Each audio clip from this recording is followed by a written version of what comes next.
Hi, everyone. It's Andrew Walsh, author of Lost Dayton, Ohio, and founder of DaytonVistas.com. Today, I'm going to be talking about canal history in Dayton. Now, the fact that Dayton once had a canal is not a big secret. There are still several references to it around town, including this park like canal walk that's near the Dayton Dragons ballpark. But many details about the old canal aren't as widely known, like how exactly it was used on a daily basis and what conditions led to its growth as well as its decline, which started a lot sooner than you might guess. It's also interesting to investigate what canal era buildings survived to the present day. So let's dig into the history. The canal first arrived in Dayton in 1829, and when the entire Miami and Erie Canal was completed in 1845 at a cost of over $8 million, it connected Lake Erie and Toledo to the Ohio River in Cincinnati, giving farmers and merchants a much more efficient way to transport their wares to larger communities. At the time, Ohio's roads were unreliable and the rivers were inefficient.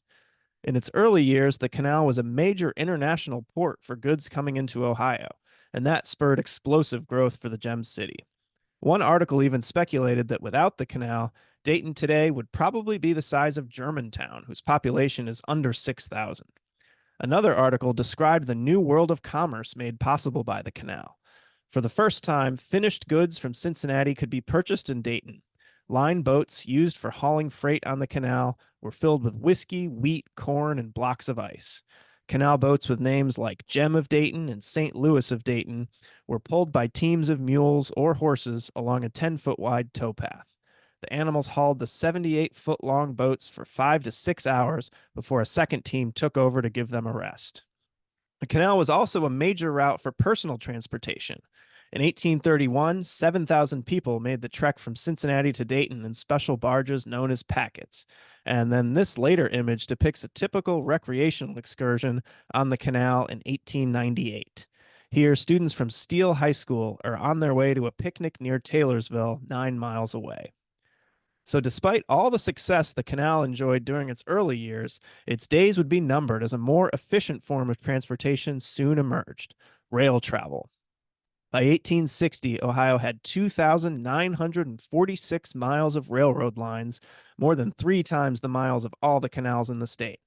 Because of this, the canal was mostly abandoned by the late 1800s, and the 1913 flood was its death blow. In Dayton, the canal sat unused for years until it was filled in 1927, and today Patterson Boulevard follows its path. But let's take a few more historic images from the canal years and dig into their history.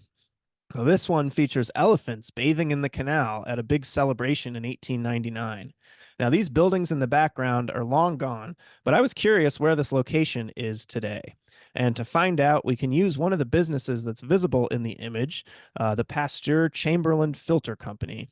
And a little research reveals that that company was located at 61 Wyandotte Street, and it produced a water filter that prevented Daytonians from drinking muddy, polluted, and warm water, according to an 1889 advertisement. If we look up an old map of the area, you can see that the canal is on the left, and then East 3rd Street is at the top as a point of reference.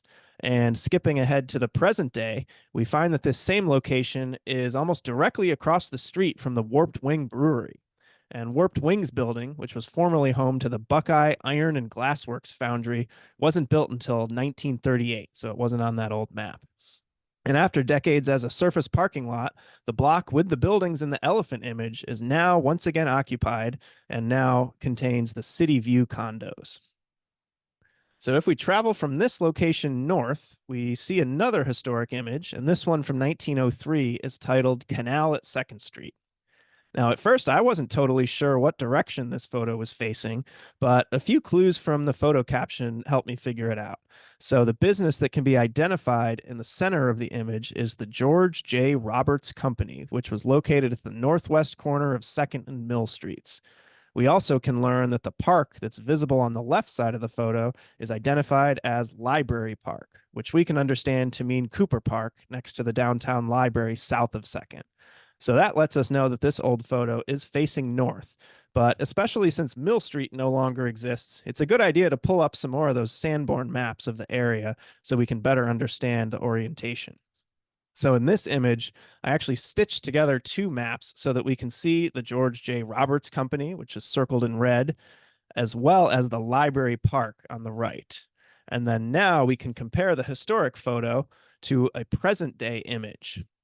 And this area has radically changed in the decades after the picture was taken.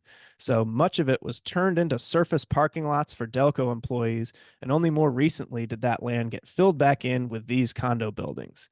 And now this is the fastest growing area of downtown, and adaptive reuse projects have given new life to Delco's first and second factories. Now, the majority of the structures present in the historic image are gone today, but if you look closely, you can identify a group of canal buildings that survive to the right of the image, and they're a bit obscured by trees in the modern day image. But if we were to go closer, they would look like this.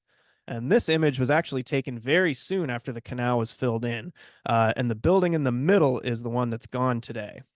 But the buildings to the far left that we can see were once home to industrial tenants like A.N. Nixon's Tobacco Warehouse, and today house Canal Street Arcade and Deli, formerly Canal Street Tavern, and the bars next to it. And the building on the right was the Chambers Canal Depot, which dates back to 1850. All merchandise coming and going on the canal was received and shipped there. And then today, it was home to Decca Middle School, which also contains the two-story building on its south side, which was built in the 1920s. There aren't many other canal era buildings that survive today, but just a short distance south from here, we can find the Saxe Bruden Brewery Company building, which later became Hauer Music and is today the operations center for the Dayton Metro Library. And there are a couple more out there, but we'll stop here for today. So if you found this interesting, be sure to subscribe and then check out DaytonVistas.com to read more, to sign up for my newsletter, and get a copy of my book. Thanks, and see you next time.